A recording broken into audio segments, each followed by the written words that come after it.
Good evening. At this time, if you would please silence your cell phones and be advised that these proceedings are being recorded. If you desire to address the City Council during the meeting, please complete a request to speak form available at the front entrance and present it to the City Clerk. Speakers will be called upon at the appropriate time, and each person is allowed 3 minutes speaking time. This time, our City Clerk will make a Zoom broadcasting announcement for tonight's meeting. And thank you, Madam Mayor. As of June 15th, the City of Grand Terrace reopened its public meetings. Therefore, tonight's meeting of October 13th is now open to the public. Please be advised that face masks are required, social distancing will be practiced, and occupancy limits will be enforced. Additionally, pursuant to Section 3 of Executive Order N2920, issued by Governor Newsom on March 17th, tonight's meeting will also be conducted telephonically through Zoom and broadcast live on the city's website and Channel 3. If you would like to participate telephonically and speak on an agenda item, you can access the meeting by dialing *67-1669-900-9128. Enter meeting ID number 864. On that flyer about that pizza. 4460-4843 and enter password 987839. You will be placed in the waiting room muted until it is your turn to speak. You may also submit your comments by sending them to ccpubliccomment@grandterrace-ca.gov. The City of Grand Terrace thanks you for taking all precautions to prevent spreading the COVID-19 virus. All right, thank you. At this time, I will call to order the regular meeting of the City of Grand Terrace for October 13th, 2020. If you would, please rise and join me in the Pledge of Allegiance. Ready? Begin. I pledge allegiance to the flag of the United States of America and to the republic for which it stands, one nation under God, indivisible, with liberty and justice for all.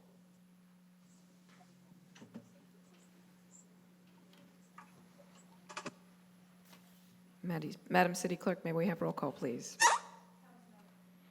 Councilmember Allen. Present. Councilmember Hussey. Present. Councilmember Robles. Present. Mayor Pro Tem Wilson. I'm here. Mayor McNabb. Thank you. Madam Mayor, you have a quorum. Thank you. We have no special presentations this evening. Do we have any reordering of or additions to or removal of items from the agenda? Yes, Mayor. Staff would like to remove item number 8 from the consent calendar to regular business. Okay. So that'll be part of new business? Yes. Okay, thank you. So then we will move to the consent calendar. Consent calendar items are expected to be routine and non-controversial. They are to be acted upon by the City Council at one time without discussion. Any council member, staff member, or citizen may request removal of an item from the consent calendar for discussion. So we already have item 8 removed. Are there any requests for the remaining items? All right, seeing none. I'll entertain a motion for consent calendar items 1 through 7 and 9. Motion for approval. So Okay. moved. Okay, so I have 3 of you in a 3-way tie. I think I heard Doug, Mayor Pro Tem Wilson made a motion, and Councilmember Allen had the second. Please call the vote. Councilmember Allen. Yes. Councilmember Hussey. Yes. Councilmember Robles.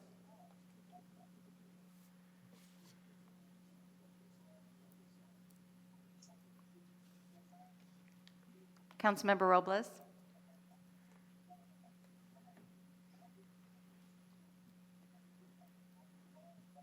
Mayor Pro Tem Wilson. Yes. Mayor McNabb. Yes, Motion passes. thank you. Do we have items for public comment not on agenda? Are there requests to speak at this time? Okay. The opportunity for members of the public to comment on items not appearing on the regular agenda is during this section of our meeting. Because of restrictions contained in California law, the City Council may not discuss or act on any item not on the agenda. We may ask a question for clarification. I may also request a brief response from staff to questions raised during public comment after the commenter, or we may request a matter be agendized for a future meeting. Our first speaker is Isaac Jasper.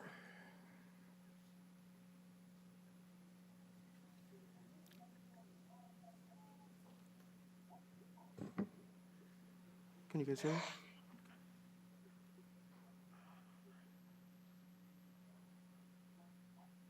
I come here today, once again, to come in defense of myself and what I stand for. Jeff Allen has again showed he is not in any way, shape, or form a suitable candidate for this council or this city as an advocate. He felt the need to blatantly lie about our interactions with the Sheriff's Department, who are here today, on our BLM protest, the peaceful protest that we had, by stating that I told every officer there that I was a campaign manager for his opposing candidate. As I said in one of our local forums on Facebook this past weekend, I shall say it again here today. I denounce myself from any campaign volunteering or any event organizing and collaborations with the opposition running the same race due to COVID related issues. I lost my grandmother, my great-grandmother, and my best friend lost his brother. So I had to relinquish all of what I thought I could do emotionally for a campaign to make sure that I was there for my family. Jeff Allen, in a campaign video link he posted to that very same forum, decided to lie and show yet again a character flaw not needed for this board. I, in response, released our email logs that show proof of his actions in our conversations. For example, him pandering by stating he was sorry for being a racist and being a part of perpetual racism. I never asked nor brung up any conversations that was even remotely pertaining to what he replied back to me in email. I feel as a resident of Grand Terrace for 2 years and a citizen of the county of San Bernardino for my whole life, and with racism being a health crisis in this county, an explanation is needed, either now or later when the Browns Act can't be used to hide behind. I also feel as an individual, he needs to stand down as council member and apologize for either his truthful upfront beliefs or for pandering to a movement and to the residents that day that he quote unquote protested with, who showed true passion for equality and change for all individuals in a peaceful fashion. Lastly, division and intolerance of others' beliefs is not what this country is deserved of. I ask that those in the city watching, and assuming those that will watch later, to respect your neighbor and everything that comes with them if it's positive. Don't let a political race dictate don't let a political race dictate or your civic duty. Don't let it dictate your civic duty, not just as a neighbor, but as a human being. Thank you. Thank you, Mr. Jasper. I'm sorry for your loss. Our next speaker is Jeffrey McConnell.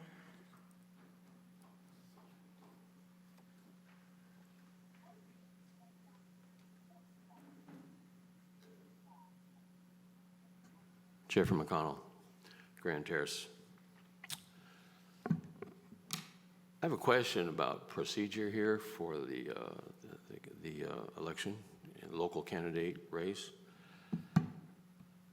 Now, if you could please clarify, or city clerk, whomever, but when usually, if I recall correctly, there's, when candidates turn in their ballots, there's a period for the public or other candidates to contest what what candidate have put on their ballot statements.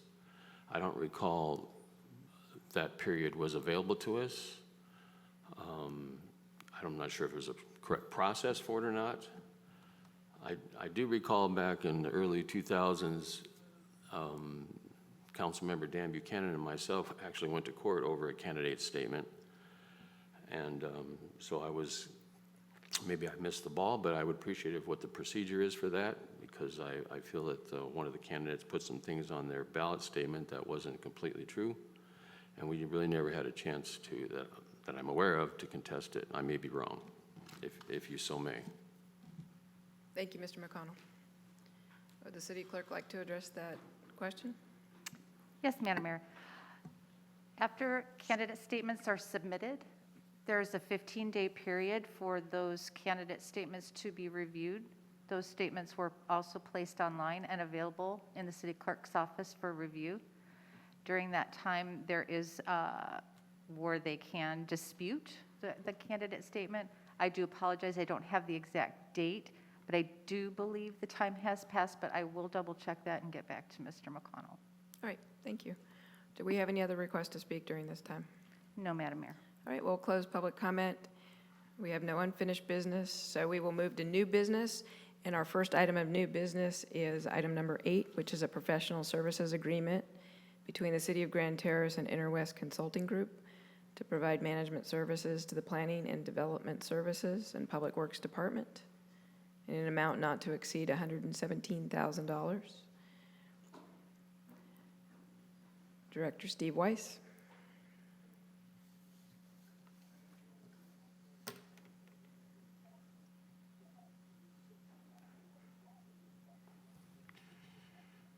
Good evening, Mayor and council members. For the record, Steve Weiss, Director of Planning and Development Services.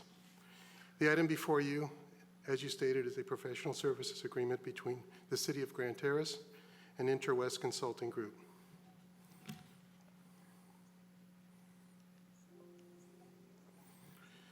So the core value or goal is positive and productive work environment and exceptional customer service by providing core development services.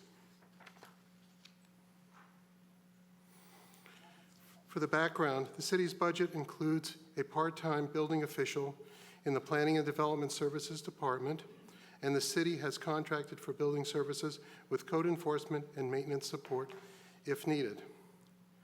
Back in June of 2017, the City Council approved a contract with Interwest Consulting Group for public works, plan checking, and inspection services. And then on January 19th and October 22nd of 18 and 19, the City Council amended the contract to revise the scope and compensation of the contract to include a building official and plan checking services not to exceed 16 hours per week.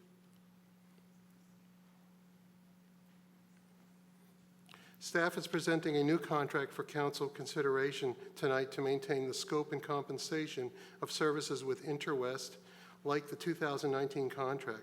Interwest will continue to provide consultant building services consisting of a deputy building official and plans examiner service, direct assistance to the general public when necessary, and assistance to the development directors.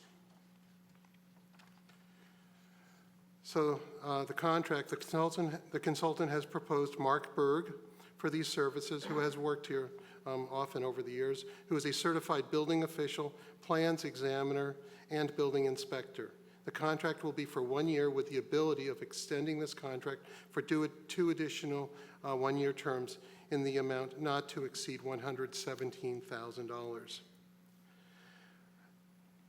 Based on Grand Terrace's purchasing policy, staff recommends it is in the city's best interest to contract with Interwest to continue providing management services to improve customer services, providing a resource to development directors and frontline staff. With limited city staff, Interwest possesses extreme familiarity with overseeing Grand Terrace's front counter operations. The deputy chief building official assists the city on a part-time basis, a maximum of 16 hours a week, and the other services identified in the contract will only be used as an emergency stopgap measure if needed.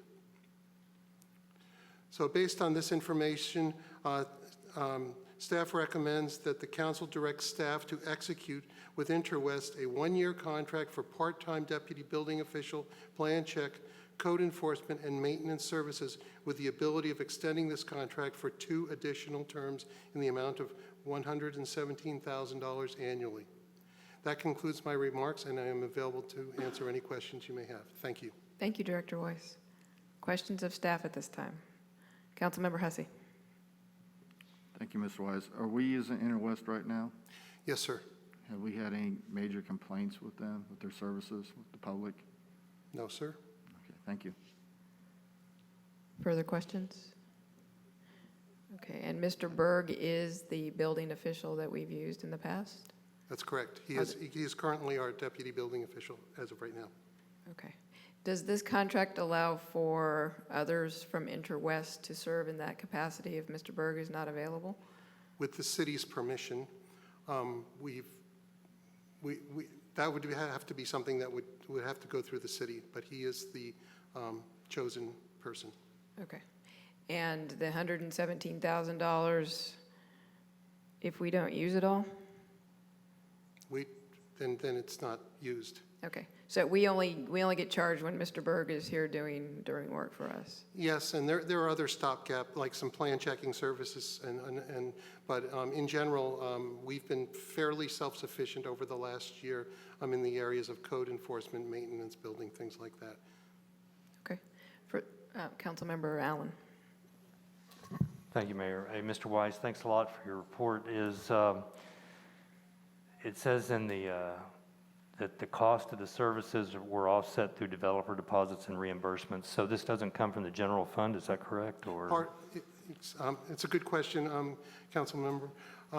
It partially does, but what we try to do is we try to capture as much of the revenue through our staff services, but there's no doubt the deputy building official is an essential position for providing service based on the Uniform Building Code. But we do, through inspection services and other internal types of purposes, we do get revenues. okay, thank you very much. All right. Any further questions? Okay. Are there any requests to speak on this item? No, Madam Mayor. All right. We'll close public comment and bring it back to council for deliberation and consideration of a motion. Is there anyone that would like to make a motion at this time? Mayor, I will make a motion to approve staff recommendation. All right. Second. I have a motion by Councilmember Allen for staff recommendation and a second by Councilmember Hussey. Any further discussion? Will you please call the vote?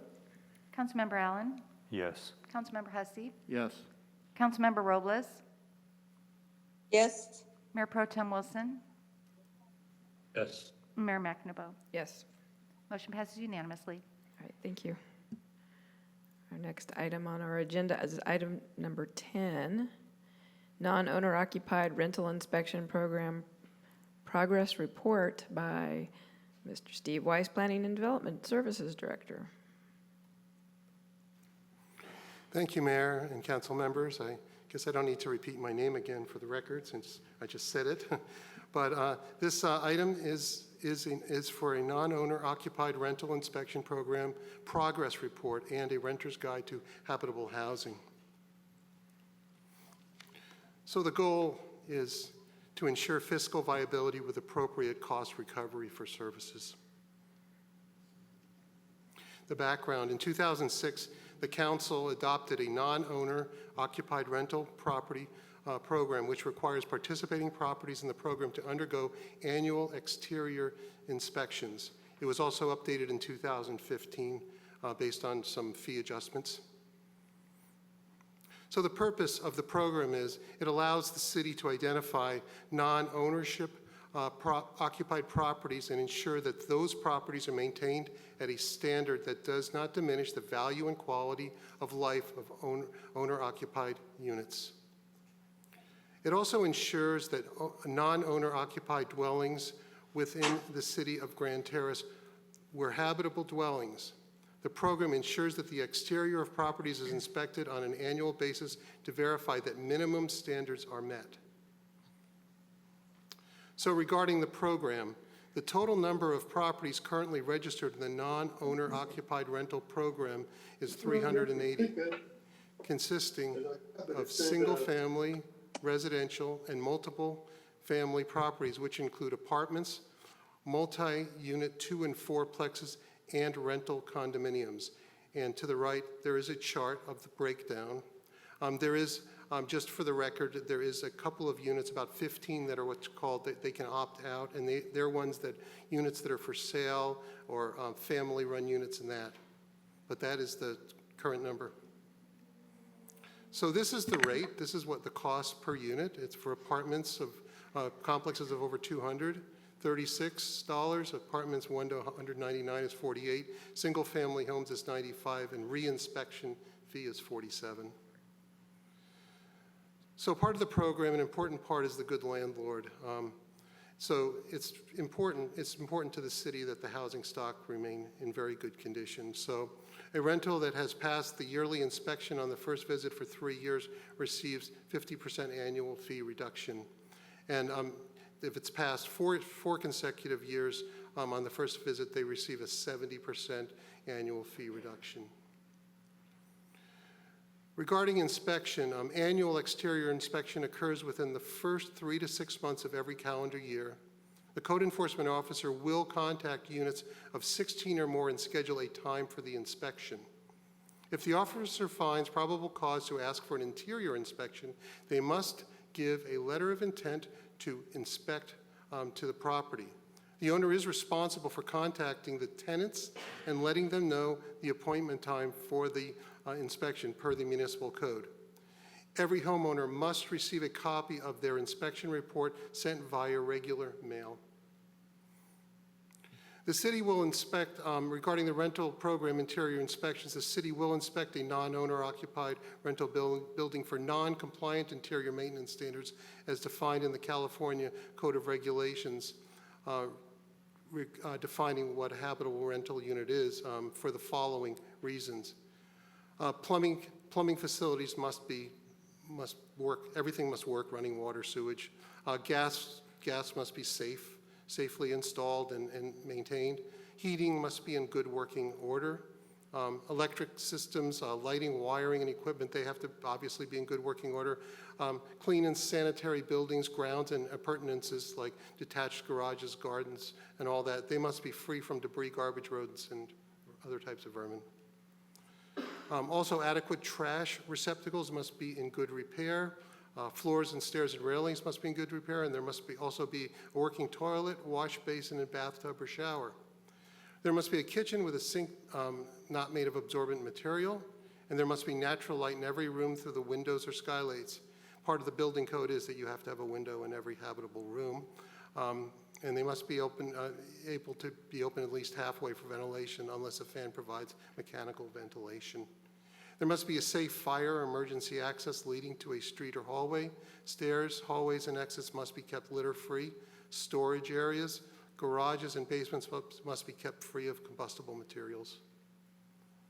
There must also be operable thumb-turn deadbolt locks on the interior of the main entry doors of rental units and operable locking or security devices on windows. There must also be working smoke detectors in all units of multifamily buildings, such as duplexes, fourplexes, and apartment complexes. Apartment complexes also must have smoke detectors in common stairwells. All single-family homes with an attached garage or a fossil fuel source must install carbon monoxide alarms within the house. Areas of improvement. As we reassess this program since 2012, there's a few areas that we'd like to bring up that we think could be looked at for refinement. Through Civic Live, for example, the city has tracked complaints regarding apartment complexes. We'll first start with apartments. The focal grievances are uncontrolled street parking, trash, and an increase of foot traffic, which has become a genuine issue for residents of the neighborhood. Code cases have been opened due to the individual properties being out of compliance with their entitlement approval. Some of these approvals occurred during prior to cityhood, and others through the and others through the city, and others through the county. Staff is in the process of reviewing originally granted conditional use permits and site and architectural review approvals. So some of the core issues for apartments are parking. Apartments are not always complying with approved parking conditions, which is causing an undue burden on city streets and neighborhoods surrounding the complexes. And garages aren't always being audited on a regular basis to ensure they are not being used for storage, although parking becomes more of a challenge. Trash, apartments should not be allowing bulky items, resulting in illegal dumping to accumulate on premises, and failing to safeguard smaller trash from going into city streets. Maintenance. Apartments are having some issues with approved project approvals, zoning compliance, and with building code and safety standards. For example, ventilation of water heaters is one example. So in the single family areas, the challenges are overgrown vegetation, dead front lawns, or no parking areas, inoperable vehicles, and noise complaints, which we work with closely with the sheriff on. So some of the areas that we would recommend for update would be to expand the criteria of home, if a home is vacant but still is on the market, compliance with the program is required, and that's part of the municipal code. Expand clarification as to how the city determines a property is a rental. Is it by a different mailing address from the property address, homeowner's tax exemption filed with the assessor's office, or by multiple listing service? And we do find out some of those through our research. Also, include provision for late fees of 10% after 30 days, 20% after 60, and 30% maximum after 90 to give them incentive to clean up the properties. Commence annual rental inspections the first month of the year instead of waiting until the third month. And require an interior inspection every 5 years for single family and smaller properties under 15 units. The next area that's being worked on by the city is a renter's guide to habitable housing. We're in the process of preparing a guide for renters so they understand their right for clean and safe housing. Landlords must provide habitable housing and fair housing by keeping basic structural elements of the building, which includes stairs, walls, and roofs, safe and intact, maintaining all common areas such as hallways and stairways in a safe and clean condition, keeping electrical, plumbing, sanitary, heating, ventilation, and air conditioning systems and elevators operating safely, supplying cold and hot water and heat in reasonable amounts at reasonable times. Also keeping known carcinogens such as lead paint, dust, mold, and asbestos from posing significant health risk, taking reasonable measures to prevent foreseeable criminal intrusions, and finally exterminating rodents and other vermin such as bed bugs. So, being that, staff does recommend that the City Council provide direction to either initiate refinements to the program or to receive and file this report. This concludes staff presentation. I would be happy to answer any questions you may have. Thank you. Thank you, Director Weiss. Questions of staff at this time? Councilmember Allen? Thanks for that report, Mr. Weiss. Can you flip back another one, and one more? Okay, right at the top, the comment, it says expand criteria if home is vacant but still on the market. Compliance with the programs, plural, is required. And then it gives the Muni code number. Is that the rental inspection program that's required? Is that what you're saying there? Yes, sir. It's our opinion that it needs to be refined or expanded because a home is vacant does not necessarily mean it should not be part of a program. You either live in it or you don't, and when they're vacant, that creates other problems. Rodents is a big problem. People don't maintain their properties. Okay, so this is the Muni code, or the code that dictates to property owners of rental properties that they are required to participate in the program. Mandatory. Okay, because in all the rest of the staff report, it doesn't indicate that it's a requirement. It just says those that are participating. And as you can see, the number of apartments being 15, I think we have far more than 15 apartments, in our city. And far more than 300, 267 single, or are there certain apartments and complexes that don't have to participate that are exempt? No, sir, there is none that cannot. It's a question of us being able to research. I don't know exactly how many apartments are missing, but in our opinion, they have all participated in the program. If there is others that haven't, that's something that we'll have to look into. But as far as the apartment rentals, we're confident that that's all of them. And as far as the single-family homes and all that, Okay, I'm a little bit confused. Excuse me for stopping, but I saw up there it said 15 apartments. I think there's more than that even in the Highlands or... Well, those are, I'm sorry, those are apartment complexes. That's Okay. not counting I'm so sorry. That's not counting, some of those have over 200 units. Right, so those are those exempt? No, we count those as one apartment I see. complex. I see. Okay. So there's 15 okay, I got Oh, you. yeah, I'm sorry if that was confusing, but that was our intent. Okay. And so this is this bullet comment right there at the top in the entire staff report is the only indication that this is a mandatory requirement. Everywhere else it states it implies that it is not mandatory. You know, it's like, for example, it would say something like, of those participating in the program. So my question was going to be, what about those who choose not to?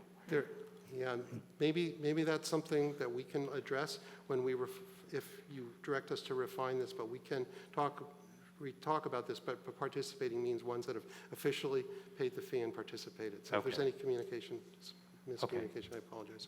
Well, thank you so much. Thank you, Mayor. Thank you. Further questions? Councilmember Hussey. Thank you, Mr. Wise. A couple of questions. Walking around the city and getting phone calls, I get a lot of phone calls from residents at the Highlands, and their number one concern is security and the safety over there. And of course, the gates are never working or locked or anything. With that place being so big, I don't know if they have security there, but can the city make an ordinance or put in your thing here that apartment complexes with so many occupants should supply security for their residents? That's a very good question, Councilmember Hussey. I can't speak if they actually have security or not. They might have intermittent security. They might hire forces to do that. But we have been in discussions with the Highlands regarding everything you've brought up, and also parking, which is a big concern too.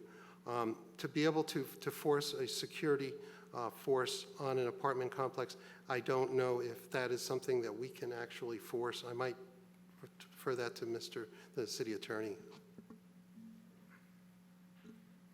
Mr. City Attorney. Thank you, Mayor. With respect to security, I have two thoughts. Number one is that would be outside the scope of this ordinance. This ordinance really covers the health and safety of the structure of the housing itself. With respect to security, I would strongly advise against us regulating security, because if something happens, they're going to look to us for whether the security plan was sufficient, whether it was appropriate for the site. Most cities do not regulate security of private property. I understand that, but because I'm hearing it a lot, and I don't even know if we can even get with that apartment complex, because it is a business, but there are residents there. And they have a memo understanding, even with the sheriffs. They come in there for so often. I know our sheriffs do cruise over there and stuff, but I'm worried about that, and I'm worried about the residents, and they have legit concerns, because it's not just one person, it's several people saying the same thing, so.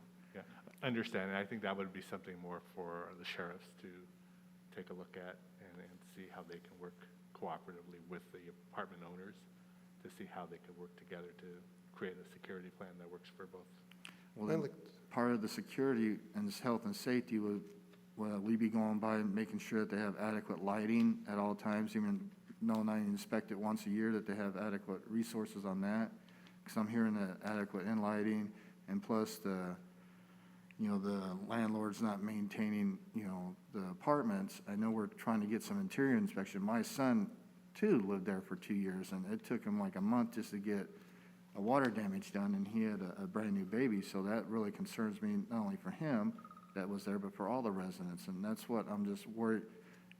I'm happy to see that the new enforcement's on here, but we just, it's still a business, but it's our residents there, and we have to make sure they have adequate protection. And a lot of them don't know who to complain with, and that's what we're here for the city. So, Mr. City Manager, you had a comment? Yes, for the record, Gerald Duffy, City Manager. Mayor, one of the things that Mr. Weiss had indicated earlier in the report is that when apartment complexes are usually established, there's a conditional use permit established. And one of the things that Mr. Weiss is going to be doing is going back and reviewing those conditional use permits. And those permits talk about the landscaping and lighting and things of those particular nature. So what happens over time, we don't go back and look at them to make sure they're upholding those conditions. And so as part of his overall review of the program, he will be looking at that also. And so we'll bring that back to the council for more information for those conditional use permits. Okay, then the other question was about you mentioned about for people parking inside the complex. Are we gonna have code go around enforcing that, or they're just gonna do inspection? Because we know the problem we're having on DeBerry and Murado with the residents. Is that the reason why we're gonna be? Well, sir, the overall goal there is to make sure that when the apartment complex is built, there is a condition that requires that every apartment have X number of parking spaces. So what we encountered last year were residents were telling us that the apartment complex would charge them extra to park in the complex. So therefore, they went and parked outside. And so we're going back, and we actually sent a letter out to all the apartments saying, no, you can't charge your tenants extra for parking because your facility was built on these conditions. So you can't do that. All right, thank you. Okay. Councilmember Allen. I have a question for Mr. Weiss. Has our single-family rental stock stayed kind of steady? Is it increased in quantity, decreased over the last, period of time? Do you know anything about? Well, I went back 7 years, and Okay. it's sometimes it increases a little bit, sometimes it doesn't. It's not noticeably greater, but it stays around the same. Okay. Thank you very much. Mayor Pro Tem Doug Wilson. Thank you, Mayor. I believe, and if you drive the city at this point, any day, I believe that we do have a parking problem for multifamily. And part of it has to do with management. Part of it has to do with the fact that people don't like to park on, inside their spaces if they can just park out in front of their place and then jump into it. We also don't know, for whatever reason, how many people actually occupy apartments. And I would strongly suggest that, some of the apartments are loaded with people beyond what they're actually prescribed to do when the project was built. But just to try to safeguard that, since we are close to a general plan revamp, I would suggest that we look real close at our multifamily ordinance and go beyond the quarter space per unit that we have for guest parking. And then we might also want to take a hard look at what we're requiring for ordinary parking, because if we've got people out on the street all the time and they're taking up spaces in front of houses that rightfully should be able to park in front of their house if they want, or have a view of something other than a bunch of cars, then we got a problem. And this is the time to try to address it at the Planning Commission level. Thank you, Mayor. Thank you, Mayor Pro Tem. I have a couple questions. You said that you're suggesting that staff should start inspections the first month of the year instead of the third month. What would you gain by that? It's more proactive. We get out of the gate right away. We send our letters. We send our letters out in November, and basically it's for the application, and we've already got a number of them in, just people that automatically do it. But by getting it out on the first of the year, then we have a track record, and it's almost like you hold everybody responsible. But you get into the third month, and there could be priorities that change. Things could happen. We want to be on top of this as opposed to be more reactive to this. Okay. Is this inspection for the inside available if a renter invites in code enforcement? Or do you still need to go through the process of requesting the inspection through the property owner? It would be through the property owner. No. Mr. City Manager? I'm sorry, Mayor, excuse me. So once the tenant is unable to get a resolution from the landlord, the tenant can call up the city and the tenant can ask, but Mr. Weiss showed a criteria listing of things earlier. If you live in an apartment complex and Steve, can you go back to that list? And those things are not operating, you are deemed to be an inhabitable apartment, and you have the right to live in a safe and healthy environment. And so if any apartment owner, and that's what this whole Bill of Rights is going to be for the tenants, is because the tenants need to understand there are certain standards which the city is holding the apartment complexes to. If you have a heater that's faulty, or if you have, based on that list that Steve showed there, you have the right to call code enforcement. And you invite us in and we will do an inspection. And if we do the inspection and it meets that criteria, there's something's wrong, we will then do a citation to the apartment complex, and they will pay for a reinspection once it is completed. Okay, that's good news. How do we let renters know this? And that's what Mr. Weiss said indicated earlier. We're putting together a renter's guide to sort of like Bill of Rights. And that will be mailed out to every resident in the city of Grand Terrace. And so we'll do that on a regular basis. We'll post it online, but our initial mailing will go out to every household to say, this is really our standards of what apartment living should be like. And it's the minimum standards, but the minimum is the law. And so therefore we'll send that out, and we'll also post that online.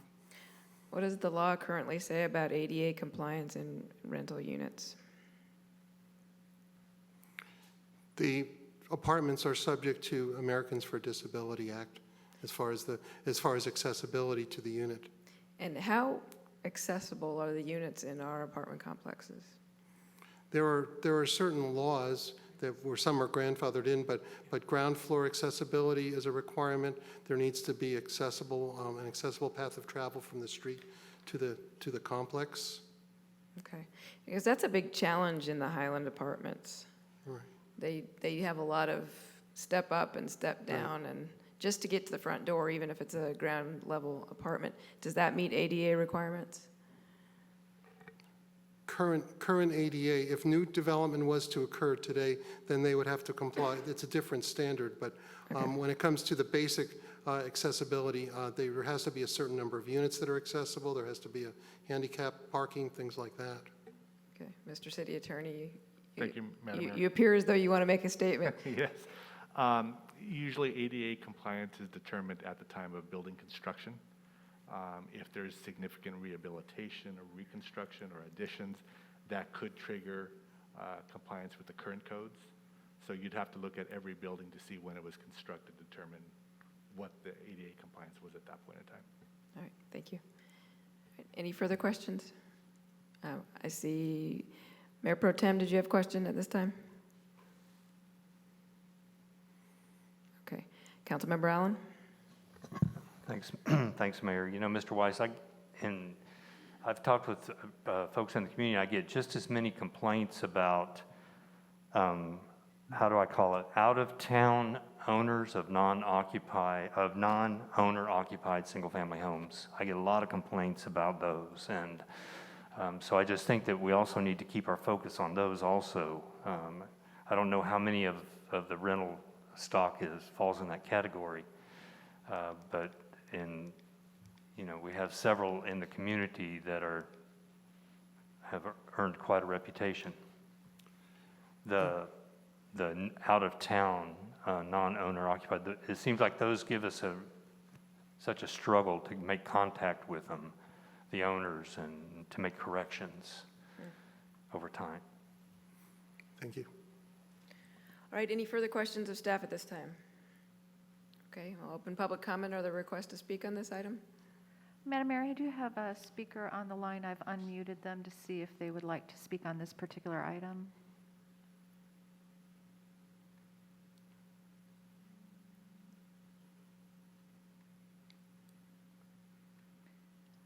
Apparently, they do not. Okay, do you have request to speak forms on this? Oh, No, Madam Mayor. okay. So we'll close public comment. Oh. Did you turn in a request to speak form, sir? Okay,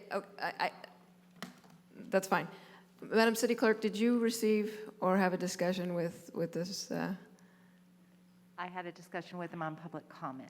Okay. Will you make sure that you get a form from him?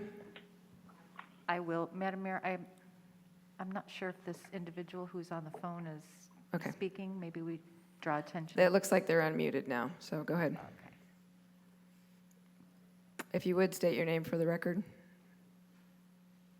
Mr. Caller, Madam Caller? I'm sorry, this is Craig Bradshaw. I'm on the phone also.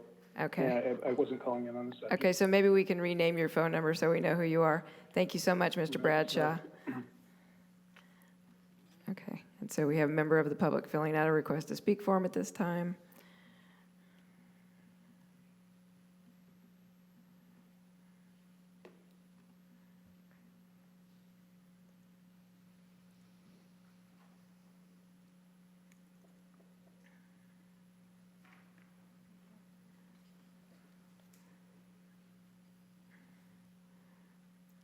And if you'd state your name for the record.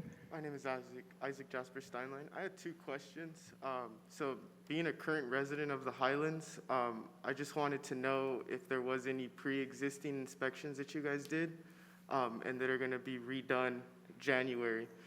Because my unit was inspected, and I've had this conversation with a fellow council member, that my unit is still not up to date. And we have new property management that has come in, and I did thank the Sheriff's Department the last time that I did speak about the Highlands on security-wise. We don't have a security, by the way, just to answer that question for you guys. What we do have is, I think it's a city truck or something that patrols the back side, and that normally is what I dignify as security. Since that's been patrolled, I have not seen, and I told Lieutenant Lane in the past 2 months, I haven't seen what I complained about the last time. My second question would be for renters like me that would more than likely in the next couple of months come up with some issues that would need an inspection. How is that working with COVID? Because it was just really hard for me to get in touch with the inspectors. I had to come here and then get an email, phone call, you know. So I just wanted to know, with COVID going on right now, how are inspections that have to do with this, obviously, but when you guys do your annual inspections, are you guys going to be inspecting before that? Continuous? Like, say, for instance, if I call, like how I called a couple weeks ago about my air conditioner, it's dripping water. Have not gotten anybody to come out to take a look at that. Everything was done over the phone, so still not fixed. So I just wanted to know, like, how are you guys handling current situations now that pertain to this right here as far as annual inspections? Okay. Thank you, Mr. Jasper. Mr. City Manager, did you want to address that, or Mr. Weiss, do you want to address that? Yeah, Mr. Weiss can address that, but I want to make just one thing clear, is the annual inspections, those are exterior inspections. Those are not interior inspections. But in regards to a resident, whether it's an apartment, person living in an apartment, or someone living in a single-family house, it is extremely important that when you call, that a case is always open. And so if there's an issue currently, there should be a case open. We don't just close cases. There's a process involved in this. And so it's important that if you have any issue, that you do call the city and that you do file a complaint or for an inspection, so we can open a case and so we can keep track of that. Okay, so during this time where we have COVID complications, are things being handled any differently? We take on, we take on every call and we respond to it through Civic Live is that's our way of keeping track of this. Would you please follow up with Mr. Jasper I'd be happy and to. see that if he called and left a message, that we actually got the message? I would be happy to. Okay, thank you so much. Are there any other requests to speak at this time? No, Madam Mayor. Okay, so we'll close public comment and bring it back to council for consideration of a motion. And what staff is asking for is to provide direction to initiate the refinements that they're suggesting, or others, and then the other option is receive and file. So is there a council member that would like to make a motion on this? Mr. City Attorney. Madam Mayor, I wanted to respond briefly to the council member's question regarding security. Okay, And I was thinking about it a little further. certainly. One option I could think of, which could balance the concerns of addressing security but also minimizing liability to the city, is something that I've seen with land use approvals for like condominium projects, which is where they require a security plan that be provided to the city. The city doesn't necessarily dictate the contents of the plan, but what it does is it requires the property owner to put together a plan regarding whether it's security team or lighting or alarm systems or something like that. And they can provide that to the city. City can, say thank you and require them to comply with it.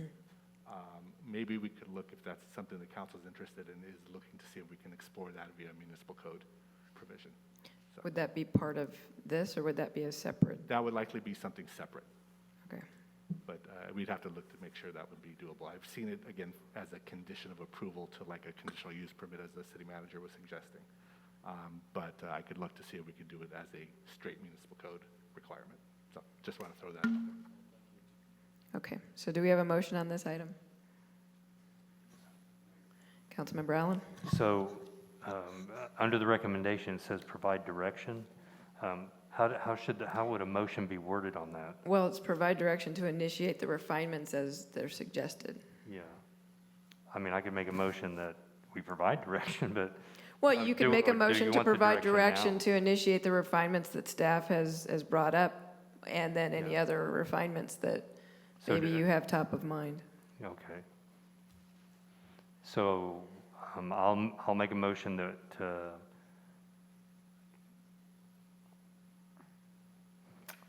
Initiate refinements as suggested by staff. okay, that the refinements, to initiate the refinements suggested by staff, and to take into consideration the comments made by staff during in making those refinements.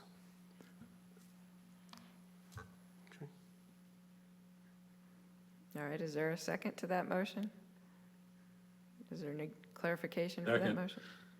Councilmember, or Mayor Pro Tem Wilson? Was that Yeah, was that no a second? clarification.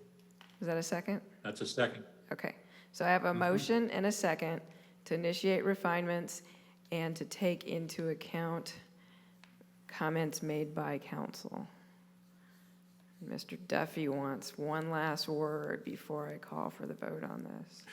Just to remind the council that any refinements that we do will be coming back to the council for final approval. Excellent.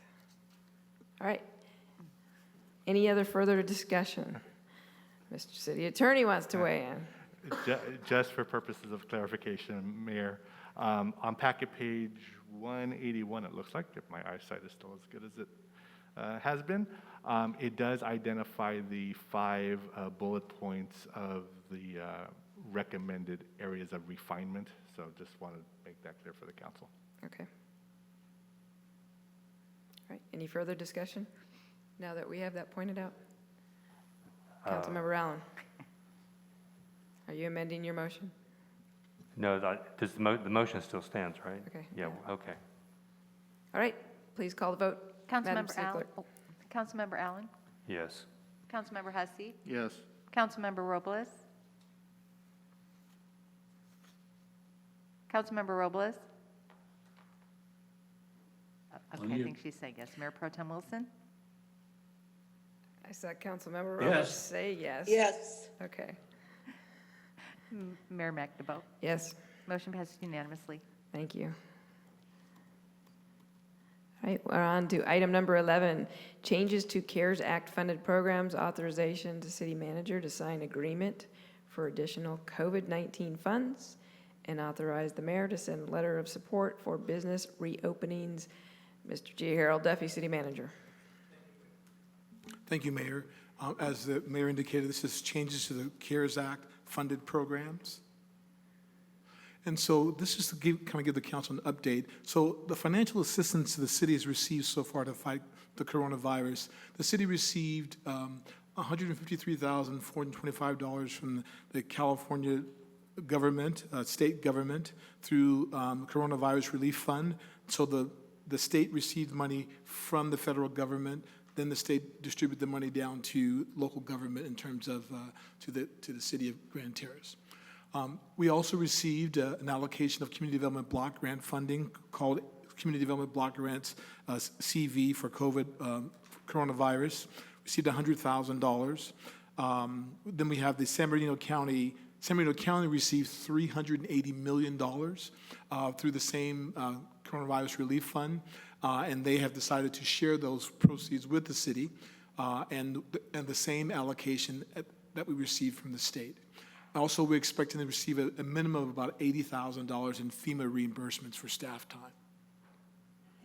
So let's go through the programs one by one. So the $153,000 the city received from the state, the council approved some various programs: economic development for $35,000, local business assistance programs, reimbursement for staff time, rapid quarterly tests for staff and all elected officials and appointed officials, public education and community outreach for $5,000, and the total expenditures of about $153,000, $425 left out of that whole overall allocation. So first we'll start off with the economic development program. The city initiated the City of Grand Terrace CARES Act Small Business Grant, the Storefront Assistance Program. That is where the city offered financial assistance to businesses, storefront businesses that were closed or received economic hardship because of COVID-19. This very popular program, we had 12 applications. And we spent about $35,000, the entire amount of money that was allocated, to the program. So some of the things that we were requesting is that the city council modify our existing rules to allow businesses that were in business as of January 2020 to be eligible for the program. The original requirement required a business to be in business for a year, but what's happening is people who joined the city, who came on board in January thinking there was going to be great, ended up in March without, having a new lease with no ability to have income to pay for that. So we're also requesting that we move $20,000 from a different program, I'll share that with you next, to help support this particular program. For the local business assistance, the city ended up doing a outdoor dining land use application program for 7 different businesses within the city. And this was faced with a time where the governor had sent out an order that was going to shut down the restaurants from being able to operate completely. And so one of the things we were able to do was to recommend to the council that they implement a outdoor dining program. And so we had 7 businesses take a part of that program. Business Cause Ramen, Mongolian Barbecue, Thai Kitchen, Woody's, The Venue, the Donut House, and the Beer Room. The total resources used about $21,253. There was $50,000 scheduled for this particular program. And so because the other program had more applicants, and we were requesting that we're going to ask you to move money from this program over to the Small Business Local Assistance Program.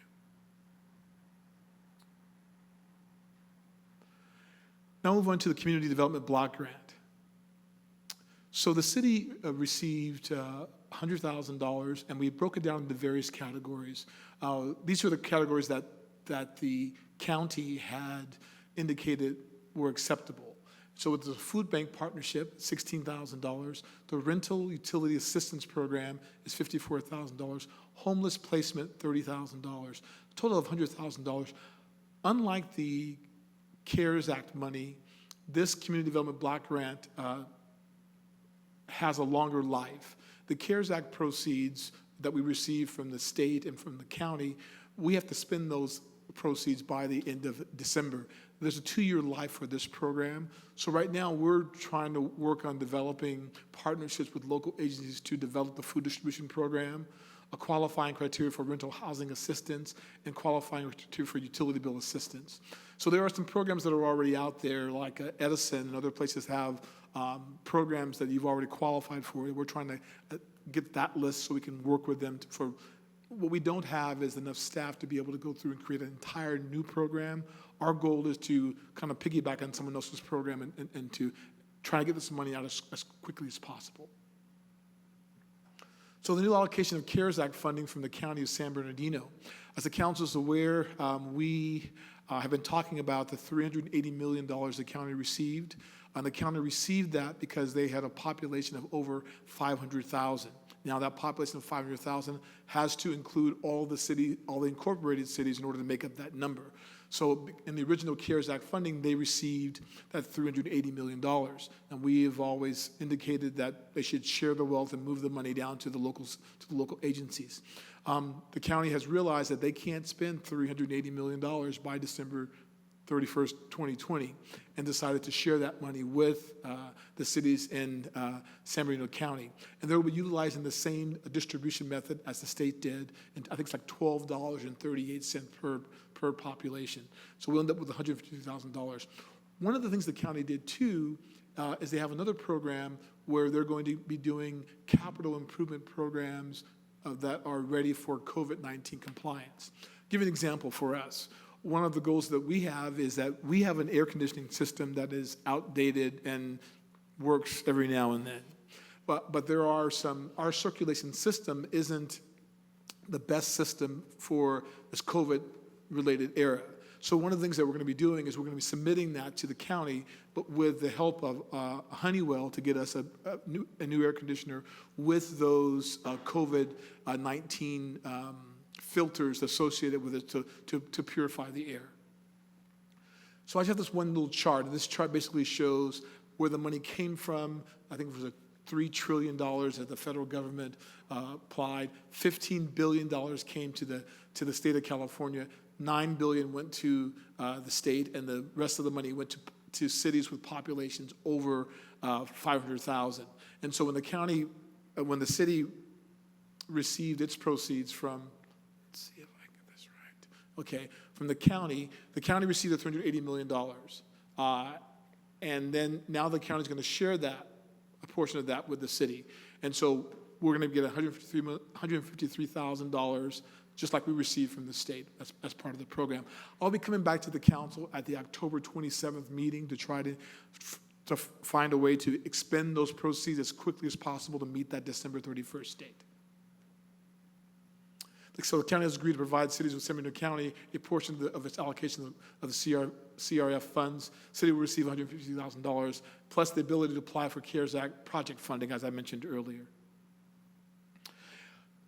Also, too, as most residents know, that the governor has a tiered program to reopen the state.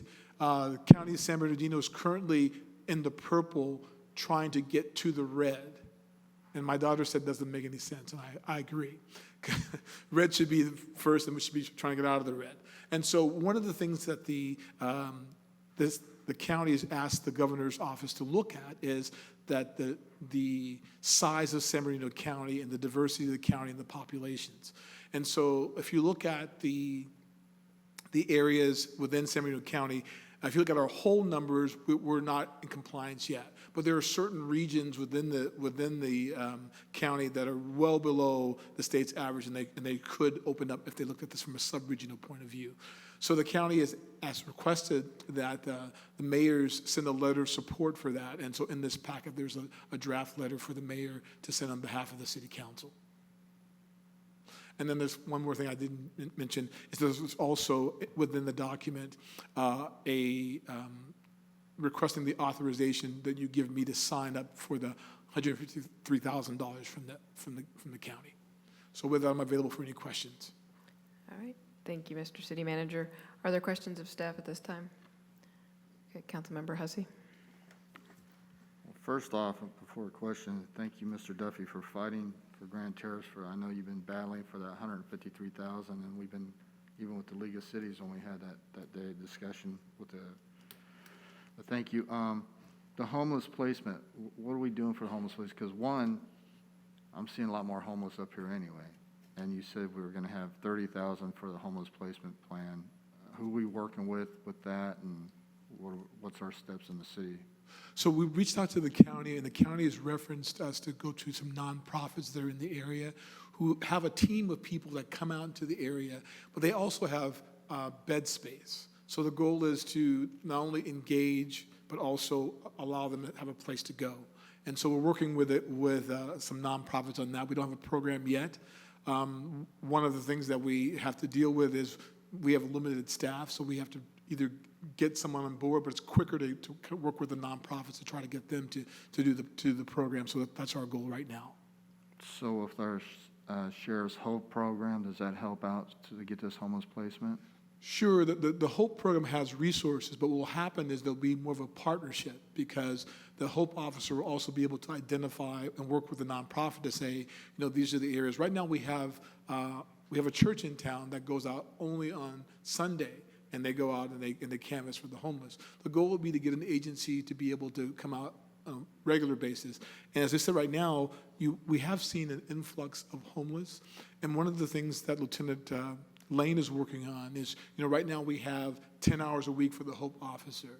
We're looking at modifying that to get multiple days in to be able to, if, for example, if the program lasts for the rest of this fiscal year, that's 10 hours per week. But at this point in time, we're seeing so many homeless individuals that we need to have the officer here 3 days a week. And so we'll utilize that resource. Hopefully, by putting that resource out right away on a consistent basis, we'll reduce the issue, and then later on, we won't have to have the HOPE officer for those hours that we used during this time period. Okay, because, most of the homeless, they have cell phones. Is there any way, because they hang out at CVS and that little courtyard and stuff, is there any way the city can put up like bulletins or flyers saying, hey, need help, call this number in our kiosks throughout the city, for homeless? We can look at that. I think that the most effective thing is going to be for us is to get that nonprofit in, because they'll have boots on the ground and we'll be able to really provide some assistance. Okay, thank you. Mayor Pro Tem Wilson. Just a question, Mayor. Last I heard, we had a grand total of 2 homeless. Has something happened since then to change the count? Yes, sir. So normally we do a point-in-time count, and that point-in-time count indicates that we had 1, maybe 2 homeless people. And that point-in-time count was actually done before COVID-19 actually came into play. And so Lieutenant Lane, he may want to comment about, he has seen a dramatic increase of homeless and transient. So Lieutenant Lane might be able to explain the difference. Good evening, Mayor and City Council. Yeah, so recent conversations that I've had with the city manager regarding this issue has been in trying to truly identify, to the point of your question, is how many homeless people are there in this city? And we've talked about 2, and we've talked about 4. I think the official HOPE team number is 4 in terms of the point-in-time count that they did. But what you're referencing is that increase in visibility of people who are maybe not only homeless, but transient. People that don't necessarily reside here in the city, but are moving through, that may be homeless, but not necessarily within the city of Grand Terrace. So when I refer to the term transients, I'm really referring to a segment of population of people that you're seeing that might fit the description of being homeless, that use sort of Grand Terrace as a thoroughfare to get from Riverside to Colton, where they can do, their recycling and whatever else they do. So I thought that it was important to make a clarification there. Does it necessarily change the story or the perception that there's an increase of homeless here in the city? And I think it probably doesn't change that narrative very much. I think if you perceive somebody to be homeless and they sort of have that about them, that they may be. So the change in focus with the HOPE deputy that we talked about is really sort of just that. It's a change in focus. It's taking some of the hours that we currently have put forth to the 30-hour cover deputy, Monday, Tuesday, and Wednesday in the afternoons, to now focus their efforts on making contacts with these homeless and transients within the city and offering them those resources that we have at our disposal to get them the help that they need should they request it. Now, several of the calls that we've had just within the last couple of weeks where the deputy has made contact with these people, they have flat out vehemently denied or refused any form of help from us. That may be just a sheriff's department, law enforcement thing, that they just don't, maybe not trusting of us. We haven't forged that relationship with them that we have with others. That may be where that other program of nonprofits might be able to help out a little bit better. But I think with those folks working in concert with the HOPE program, which already has a lot of those measures already in place, I think we might be able to make some progress there. But again, we're going to be looking at, for the next short term, refocusing the efforts of the hours of that deputy that's working those 3 days a week in that area, to see if we can't do something to maybe minimize the perception of the problem here in the city. Thank you. Councilmember Allen. Hey, Lieutenant Lane, I would like to ask you, I've heard Councilmember Hussey say that, he's seen an increase, and city manager talked about seeing an increase. And I know that the number that's being used, the 2 and the 4, and all this, refers to the point-in-time count. If there was a point-in-time count done today, could you give me an idea about what you think that number would be for Grand Terrace? Because, I keep hearing, like, dramatic increase. Well, how dramatic would you say? Well, I don't have an exact number to give you. I think it's up to the sort of the eyes of the beholder, right, to make that determination. I've had recent conversations with members of the HOPE team who are pretty sure that it's not as large of a problem as other places have. Okay. And I don't know that really answers the question, specifically, but I'm not denying the fact that there are some concerns and issues here for the city with regards to that, but it's certainly a larger problem elsewhere, but yet we're going to continue to forge ahead with the concerns and the priorities of the city to do what we can to help these people and get them the resources and other benefits that they might be able to take advantage of. Yeah, well, sure, of course. And I would agree that I've seen actually more than I've lived here, for years. And this year I've actually, I would agree with Mr. Hussey, and city manager. I've seen an increase. I've seen those that I've not seen before. I don't know how dramatic it is, but I have seen more, so thank you. And I agree with it. Mr. City Manager, did you have a comment you wanted to make?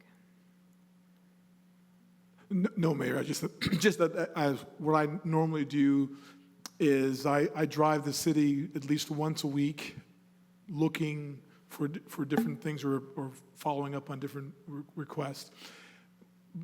And so you go at different times of the day and different days.